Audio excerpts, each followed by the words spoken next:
Gurukul online learning নেটওয়ার্কের আজকের ক্লাসে আমি তোমাদের স্বাগত জানাচ্ছি। আমি সারোয়ার হোসেন। আজকে আমরা food nutrition, nutrients and diet এই টপিকের উপর সেকেন্ড ক্লাস নিয়ে আলোচনা করব। আজকের ক্লাসে আমরা কি কি বিষয় সম্পর্কে বা কি কি টপিক নিয়ে আলোচনা করব সেগুলো হচ্ছে functions of non calorigenic foods, nutrition and calorie, nutrients, types of nutrients. Types of নিউট্রিয়েন্টসের মধ্যে আমরা দেখব ডেইলি রিকোয়ারমেন্টের উপর ডিপেন্ড করে, আরেকটা বেসিস দেখব নিউট্রিশনাল টাইপ, আর এরপর দেখব আমরা হচ্ছে example of essential nutrients. Okay, the functions of non-calorigenic foods. Most of the vitamins are coenzymes of different enzyme reactions of the body. আমরা কিন্তু এখানে নন ক্যালোরিজেনিক ফুডের ফাংশনস পড়তেছি। নন ক্যালোরিজেনিক ফুডস আমাদের কি কি ছিল? এক তো ছিল ভিটামিনস, একটা ছিল মিনারেলস, তারপর হচ্ছে ওয়াটার, আর আরেকটা ছিল হচ্ছে ডায়েটারি ফাইবারস। এগুলো কিন্তু আমরা আগের ক্লাসে আলোচনা করে আসছি অলরেডি। তোমার কি ছিল? Vitamins, minerals, water and dietary fibres. তো এই চারটা নন ক্যালোরিজেনিক ফুডের আমরা এখন ফাংশনস পড়তেছি। তো সবার আগে আমরা আসছি ভিটামিনে। Most of the vitamins are coenzymes of different enzyme reactions of the body. এর মানে কি? এর মানে হচ্ছে আমাদের বডিতে যত ধরনের রিয়াকশনস হয় সেই রিয়াকশনে কিন্তু প্রতিটা রিয়াকশনেই এনজাইম দরকার পড়ে, এবং এই এনজাইমগুলোর হেল্পার হিসেবে কাজ করে হচ্ছে কোএনজাইম। তার মানে যারা হচ্ছে এনজাইমকে হেল্প করে তাদেরকেই বলা হচ্ছে কোএনজাইম, এবং ভিটামিনরাই কিন্তু এই কাজটা করতেছে, এই জন্য ভিটামিনকে বলা হচ্ছে কি? কোএনজাইম। কিন্তু সব ভিটামিন না, সব ভিটামিন কোএনজাইম হিসেবে কাজ করে না। যারা যারা কোএনজাইম হিসেবে কাজ করে তাদেরকে বলা হচ্ছে coenzyme. Okay, besides this vitamin A helps in vision, vitamin K in blood clotting, vitamin C in collagen formation. তো এখানে তিনটা ভিটামিনের সম্পর্কে ফাংশন একদম স্পেসিফিক্যালি বলে দেওয়া হয়েছে। যেমন ভিটামিন এ হচ্ছে ভিশনে কাজ করে, ভিটামিন কে ব্লাড ক্লটিংয়ে কাজ করে, ভিটামিন সি কোলাজেন ফরমেশনে কাজ করে। দেখো এখানে ভিটামিন এ কিন্তু আবার হচ্ছে যে ভিশনে যে কাজ করতেছে, ভিটামিন এ সম্পর্কে যখন আমরা আলাদা করে একটা ক্লাসে যখন আলোচনা করব তখন তোমরা দেখতে পাবে যে ভিটামিন এ কিন্তু রডোপসিন ক্রিয়েশনে এটার হচ্ছে গিয়ে রোল প্লে করে। রডোপসিন ক্রিয়েশনের এই যে এখানে কিন্তু রডোপসিনে একটা প্রোটিন থাকে আর একটা হচ্ছে প্রোস্থেটিক গ্রুপ থাকে। আমরা কিন্তু ইন্টার লেভেলেও পড়ে আসছিলাম যে কমপ্লেক্স প্রোটিনগুলোর দুইটা হচ্ছে পার্ট থাকে, একটা হচ্ছে প্রোটিন পার্ট আর একটা হচ্ছে গিয়ে অ্যালোস্টেটিক পার্ট। তো প্রোটিন পার্টটা তো প্রোটিনই, কিন্তু ভিটামিন এ সে হচ্ছে অ্যালোস্টেটিক পার্ট হিসেবে কাজ করে। সে হচ্ছে ওইখানে কি বলে এলিভেন্সিস রেটিনাল হিসেবে সে হচ্ছে ওইখানে অবস্থান করে। তো এরপর হচ্ছে ভিটামিন কে এর কথা যদি বলি, ভিটামিন কে সে কিন্তু এখানে কোএনজাইম হিসেবে কাজ করতেছে। তো ভিটামিন কে একটা কোএনজাইম, এটা হচ্ছে ব্লাড ক্লটিংয়ে ভিটামিন কে কোএনজাইম হিসেবে কাজ করে। সেটা হচ্ছে কোলাজেন না, সেটা হচ্ছে কার্বক্সিলেশন। এই প্রসেসে যে এনজাইমটা কাজ করে কার্বক্সিলেস এনজাইম, সেই এনজাইমের কোএনজাইম হিসেবে কাজ করে হচ্ছে ভিটামিন কে। তো এই ইনফরমেশনগুলো আমরা যখন এই ভিটামিনগুলো নিয়ে একদম আলাদা আলাদা করে যখন আলোচনা করব তখন এই জিনিসগুলো আমরা আরও বিস্তারিত আলোচনা করব। তো এরপর দেখো ভিটামিন সি, সেটা হচ্ছে কোলাজেন ফরমেশন করে। এরপর আমরা আসি মিনারেলসে। মিনারেলসের কাজ কি? মিনারেলস হচ্ছে গিয়ে ইসিএফ এবং আইসিএফ এর ইম্পর্টেন্ট কনস্টিটিউয়েন্টস। ইসিএফ আইসিএফ মানে কি? ইসিএফ আইসিএফ মানে হচ্ছে extra cellular fluids and intracellular fluids. এগুলো কি জিনিস? এগুলো হচ্ছে ইন্ট্রাসেলুলার ফ্লুইড, নামটা শুনেই বোঝা যাচ্ছে যে সেলের ভিতরে যে ফ্লুইডগুলো থাকতেছে। আমাদের বডিতে অনেক সেল আছে, এই সেলগুলোর ভিতরে যে পানিগুলো বা যে ফ্লুইডটা আছে সেই ফ্লুইডগুলোই হচ্ছে ইন্ট্রাসেলুলার ফ্লুইড নামে পরিচিত। আর এই সেলের বাইরে যে ফ্লুইডগুলো আছে সেই ফ্লুইডগুলোকে আমরা বলছি এক্সট্রা সেলুলার ফ্লুইডস। ওকে, তো মিনারেলস হচ্ছে এই এক্সট্রা সেলুলার ফ্লুইড বা ইন্ট্রাসেলুলার ফ্লুইডস, এই ফ্লুইডগুলোর important constituents. They takes part in a variety of functions: action potential, muscle contraction, glandular secretion, membrane transport of other substance. Action potential সম্পর্কে আমরা একদম অনেক আগেই হচ্ছে গিয়ে আলোচনা করে এসেছি। অ্যাকশন পটেনশিয়াল এই জিনিসটা হচ্ছে একদম ফিজিওলজির ফার্স্ট চ্যাপ্টারে কিন্তু আমরা পড়ে এসেছি। অ্যাকশন পটেনশিয়াল বলতে হচ্ছে গিয়ে এটা হচ্ছে এমন একটা এটা হচ্ছে মিনারেলসের এমন একটা অবস্থা বোঝায় যে এখানে হচ্ছে ওই নেগেটিভিটির এমন একটা অবস্থা বোঝায় যে অবস্থাতে মাসল কন্ট্রাক্ট করতে পারে, আবার হচ্ছে নার্ভ ফাইবারসগুলো হচ্ছে ইম্পালস ক্রিয়েট করতে পারে। হ্যাঁ, সো এটা হচ্ছে অ্যাকশন পটেনশিয়ালের কাজ। আবার হচ্ছে মাসল কন্ট্রাকশন, এখানে মাসল কন্ট্রাকশন কিন্তু আবার এক্সট্রাভাবে আলাদা করে দিয়েও দিচ্ছে যে মাসল কন্ট্রাকশন সেটা কিন্তু অ্যাকশন পটেনশিয়ালের কারণেই হয়। আর গ্ল্যান্ডুলার সিক্রেশন, গ্ল্যান্ড থেকে যেই সিক্রেশনগুলো হয়, গ্ল্যান্ডগুলো আমাদের শরীরে বিভিন্ন জায়গায় বিভিন্ন গ্ল্যান্ড আছে, বিভিন্ন টাইপের গ্ল্যান্ড আছে, এক্সট্রা সেলুলার গ্ল্যান্ড আছে, ইন্ট্রাসেলুলার গ্ল্যান্ড আছে। তো এই যে গ্ল্যান্ডগুলো থেকে যে সিক্রেশনগুলো হয় ওই সিক্রেশনগুলো সিক্রেট করতেও কিন্তু এই মিনারেলসগুলো হেল্প করে। এবং এখানেও অ্যাকশন পটেনশিয়ালের গুরুত্ব আছে কিন্তু এই গ্ল্যান্ডগুলো থেকে সিক্রেশন বের করার জন্য এর চারপাশে মায়ো এপিথেলিয়াল টাইপের সেল থাকে। মায়ো এপিথেলিয়াল সেলস এটা এমন এক ধরনের এপিথেলিয়াল সেল যে সেলগুলোতে মাসেলের মধ্যে আমরা যে ফাইবার্সগুলো পাই ওই ফাইবার্সগুলো আমরা ওই এপিথেলিয়াল সেলের মধ্যে পেয়ে যাই। তো ওই ফাইবার্সগুলোর কাজ হচ্ছে কি কন্ট্রাকশন করে আবার হচ্ছে রিল্যাক্সেশন করে। তাদের কন্ট্রাকশনের ফলে কি হয় গ্ল্যান্ডগুলো স্কুইজড হয়ে যায়, স্কুইজড হয়ে সেখান থেকে সিক্রেশন বের হয়ে আসে। এটা হচ্ছে গ্ল্যান্ডুলার সিক্রেশন। তো এই গ্ল্যান্ডুলার সিক্রেশনও কি অ্যাকশন পটেনশিয়াল কাজ করতেছে না? আবার মেমব্রেন ট্রান্সপোর্ট, অন্যান্য বিভিন্ন সাবস্টেন্সের আমি হচ্ছে মেমব্রেন ট্রান্সপোর্ট করব, যে এক জায়গা থেকে আরেক জায়গায় এক সেল থেকে আরেক সেলে ট্রান্সপোর্ট করতে হবে। তো এটা হচ্ছে মেমব্রেন থেকে মেমব্রেনকে পিয়ার্স করে তো সে ট্রান্সপোর্ট হবে, তাই না? এই ট্রান্সপোর্টেশন ও মিনারেলস একটা বড় রকমের ভূমিকা পালন করে। তো এগুলো হচ্ছে মিনারেলসের রোল। আর মিনারেলস সম্পর্কে আমরা আলাদা ভিডিওতে আরো বিস্তারিত আলোচনা করব ইনশাল্লাহ। আচ্ছা, functions of non calorigenic foods আমরা দুইটা বলে আসছি, আর বাকি দুইটা হচ্ছে ওয়াটার আর ডায়েটারি ফাইবার্স। ওয়াটার হচ্ছে very essential component of cells. প্রতিটা সেলের মধ্যে ওয়াটার থাকে, আমাদের বডি ফ্লুইডের মধ্যে ওয়াটার থাকে, আমাদের সব টিস্যুর মধ্যে ওয়াটার থাকে। আসলে এক কথায় ওয়াটার ছাড়া আমাদের লাইফটাই কল্পনা করা সম্ভব না।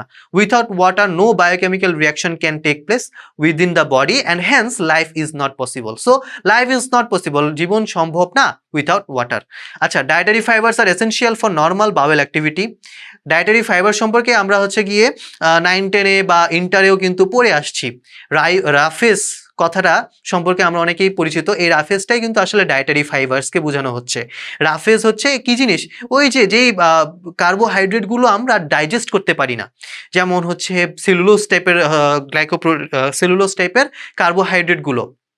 ওকে, যেমন হচ্ছে আমরা যে শাক সবজি খাই, সবজি না মেনলি হচ্ছে শাকগুলো, আমরা যে বিভিন্ন ধরনের শাক খাই, ডাটা খাই, এগুলো কিন্তু ডায়েটারি ফাইবার্স হিসেবে কাজ করে।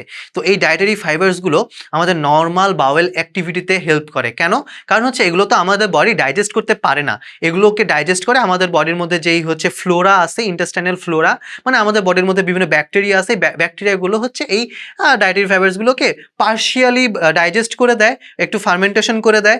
করে দেওয়ার ফলে কি হয়, ওই ডায়েটারি ফাইবার্সগুলো একটা ক্ষমতা থাকে, তারা হচ্ছে ওয়াটার অ্যাবজর্ভ করে নিতে পারে। ওয়াটার অ্যাবজর্ভ করে তখন যখন আমরা হচ্ছে কি আমাদের যখন পটি করার টাইম আসে, মানে আমাদের যখন হচ্ছে ফিসেস বের করার বা স্টুল বের করার বাওয়েলের টাইম আসে, তখন হচ্ছে গিয়ে আমরা খুব ইজিলি কনস্টিপেশন ছাড়াই খুব ইজিলি আমাদের বাওয়েলটা কমপ্লিট করতে পারি।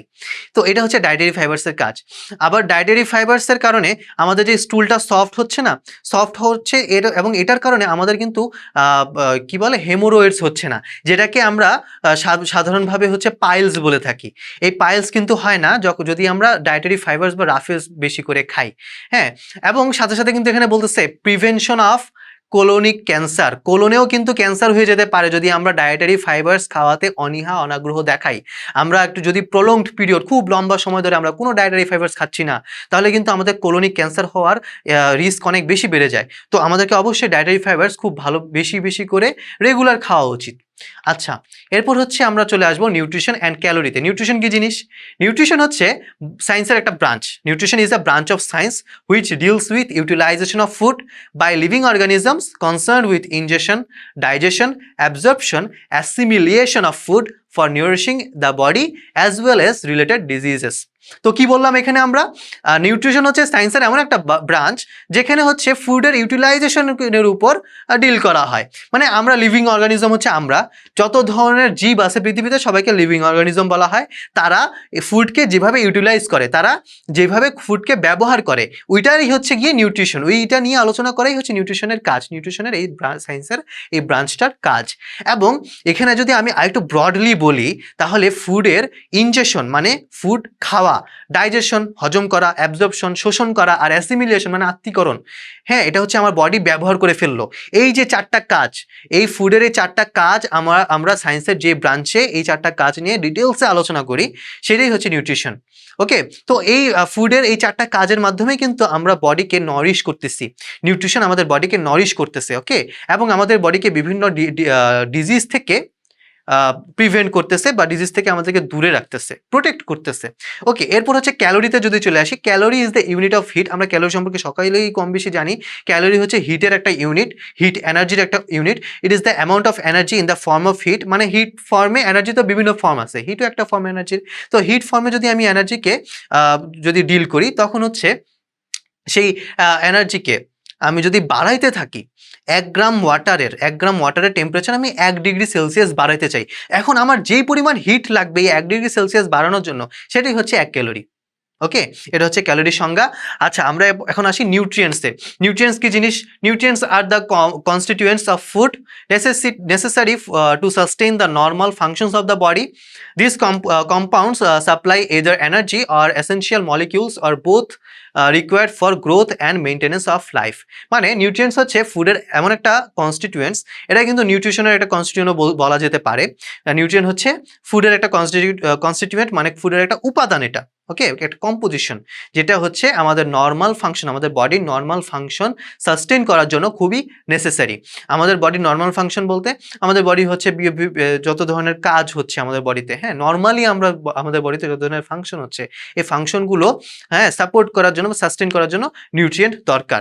This compounds supply either energy or essential molecules or both required for growth and maintenance of life. হ্যাঁ, আমাদের বডিতে এনার্জি সাপ্লাই দেওয়া, আমাদের বডির হচ্ছে গ্রোথ এবং আমাদের লাইফের মেনটেন করা, লাইফের বিভিন্ন ফাংশন মেনটেন করার জন্য নিউট্রিয়েন্ট কিন্তু দরকার।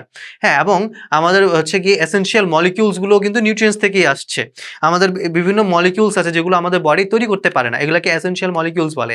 এগুলো হচ্ছে নিউট্রিয়েন্ট থেকে, আমাদের বাইরে থেকে নিউট্রিয়েন্টের মাধ্যমে আমাদেরকে এটা হচ্ছে নিতে হয়, আমাদের বডির মধ্যে ইনটেক করতে হয়। ওকে, আচ্ছা, এরপর আমরা আসবো টাইপস অফ নিউট্রিয়েন্টসে।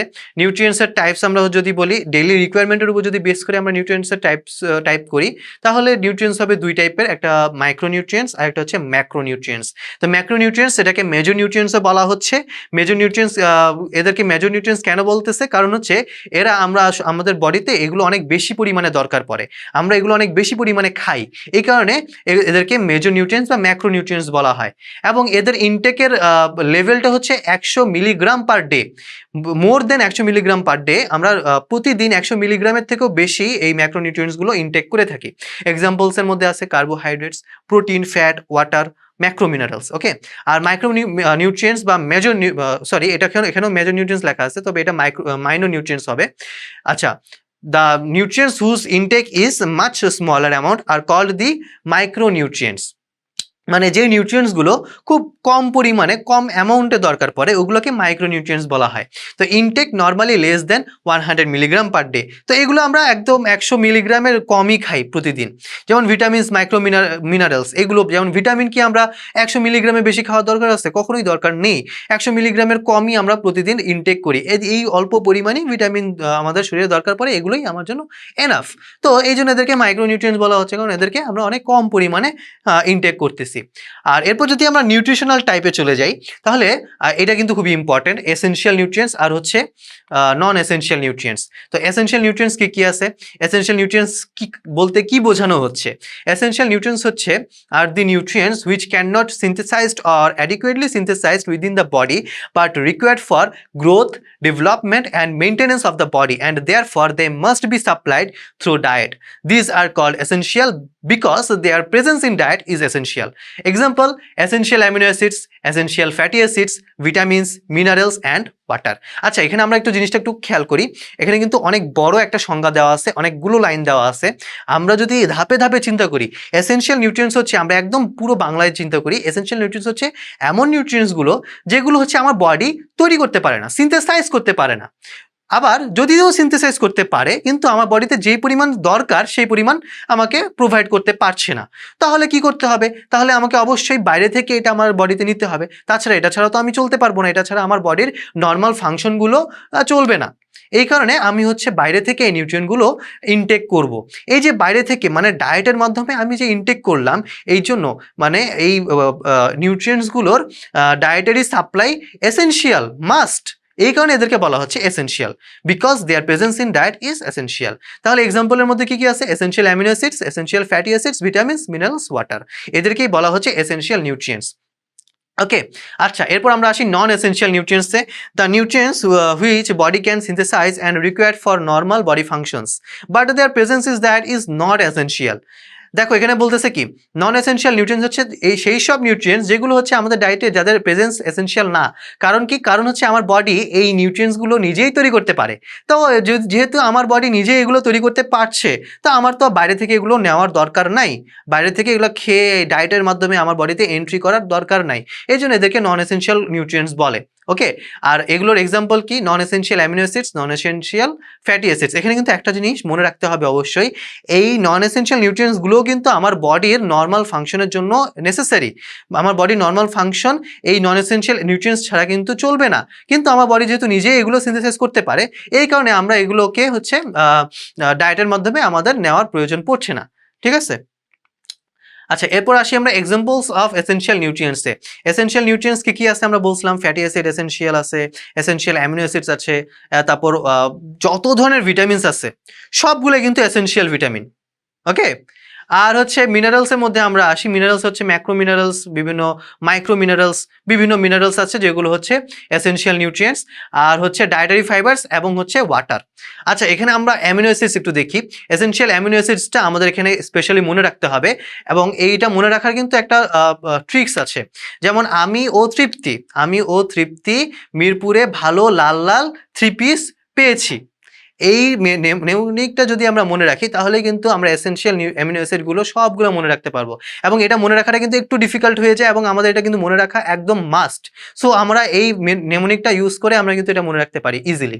যেমন আমি দিয়ে হচ্ছে আমরা এখানে আমি দিয়ে হচ্ছে আইসোলিউসিন বোঝানো হচ্ছে, আমি ও তৃপ্তি দিয়ে ট্রিপ্টোফ্যান। হ্যাঁ, আমি তৃপ্তি মিরপুর দিয়ে হচ্ছে মিথিওনিন, লাল লাল লাইসিন লিউসিন, তারপর হচ্ছে ভালো বলতে বোঝানো হচ্ছে ভ্যালিন, আর 3 পিস বলতে বোঝানো হচ্ছে থ্রিওনিন, অ্যান্ড পেয়েছি দিয়ে বোঝানো হচ্ছে ফিনাইল অ্যালানিন। এই যে আমরা চলে আসলো টোটাল 8টা অ্যামিনো অ্যাসিড। তো এইভাবে আমরা ব্যাপারটাকে মনে রাখবো। আর বাকি জিনিসগুলো আমরা হচ্ছে এখানে 2-3টা করে নাম দেওয়া আছে। ভিটামিন তো সবগুলোই লাগবে। ফ্যাটি অ্যাসিড 3টা নাম আছে, লিনোলেনিক অ্যাসিড, লিনোলেইক অ্যাসিড আর অ্যারাকিডোনিক অ্যাসিড। এই 3টা নাম আমরা মনে রাখবো। আর মিনারেলস সবগুলাই হচ্ছে আমাদের এসেনশিয়াল নিউট্রিয়েন্টস যতগুলো আছে আর কি। আর ডায়েটারি ফাইবারস, ওয়াটার, এগুলো। তো আমরা কি কি শিখলাম আজকে ক্লাসে? আমরা হচ্ছে নন ক্যালোরিজেনিক ফুডের ফাংশনস দেখলাম, তারপর নিউট্রিশন, ক্যালোরি এগুলোর আমরা ডেফিনিশন দেখেছি, নিউট্রিয়েন্টসের ডেফিনিশন আমরা জানতে পেরেছি, আমরা নিউট্রিয়েন্টসের টাইপস করেছি, ক্লাসিফিকেশন করেছি, সেটা ডেইলি রিকোয়ারমেন্টের উপর বেসিস করে, আবার নিউট্রিশনাল টাইপের উপর ডিপেন্ড করেও কিন্তু আমরা নিউট্রিশনের ক্লাসিফিকেশন করেছি। আর এসেনশিয়াল নিউট্রিয়েন্টসের এক্সাম্পলগুলো আমরা দেখে এসেছি, এবং এখানে কিন্তু সবচেয়ে বেশি ইম্পর্টেন্ট হচ্ছে অ্যামিনো অ্যাসিড যেগুলো আছে, এসেনশিয়াল অ্যামিনো অ্যাসিডস, ওগুলো কিন্তু একদম মুখস্থ রাখতে হবে আমাদেরকে, এটা একদম মাস্ট। তো আজকের ক্লাসটা এই পর্যন্তই। তোমাদের যদি আজকের ক্লাসটা ভালো লেগে থাকে তোমরা অবশ্যই ক্লাসটা লাইক, শেয়ার, কমেন্ট করবে। মানে কমেন্টে আমরা যদি এই ক্লাস সম্পর্কে যদি তোমাদের কোনো প্রশ্ন থেকে থাকে তাহলে সেটা কমেন্টের মাধ্যমে জানাবে। আর আমাদের সাথে এতক্ষণ থাকার জন্য অবশ্যই তোমাদেরকে অনেক অনেক ধন্যবাদ।